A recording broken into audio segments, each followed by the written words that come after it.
మంత్రి నారా లోకేష్ టీడీపీ కార్యకర్త అభిమాని మృతిపై ఎమోషనల్ అయ్యారు. ఏ కష్టం వచ్చిందో కానీ లోకేష్ అభిమాని శ్రీను ఆత్మహత్య చేసుకున్నారు. ఈ విషయం లోకేష్ దృష్టికి వెళ్లడంతో ఆయన సోషల్ మీడియాలో చాలా ఎమోషనల్ అయ్యారు. అన్నా అన్నా అని పిలిచేవాడివి, ఎవరికి ఏ కష్టం వచ్చినా సహాయం చెయ్యాలని మెసేజ్ చేసేవాడివని ఆవేదన వ్యక్తం చేశారు లోకేష్.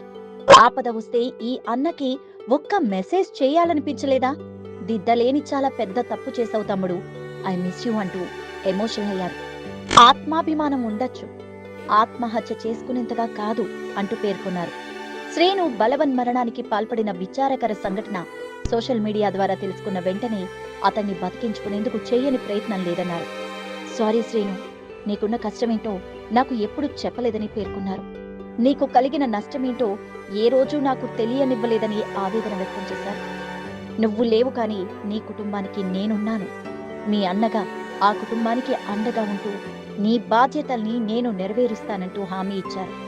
తెలుగుదేశం పార్టీ కార్యకర్తలు, తన అభిమానులు, సోషల్ మీడియా యాక్టివిస్టులు అప్పులో, అనారోగ్యమో, ఆత్మాభిమానమో, కుటుంబ సమస్యలు ఏం ఉన్నా భయపడద్దంటూ ధైర్యం చెప్పారు.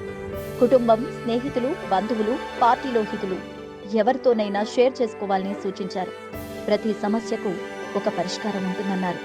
బతికి ఉందాం, మరికొందరిని బతికించుకుందాం. దయచేసి ఇటువంటి తప్పుడు నిర్ణయాలు ఎవ్వరూ తీసుకోవద్దని లోకేష్ అభిమానులను, కార్యకర్తలను కోరారు.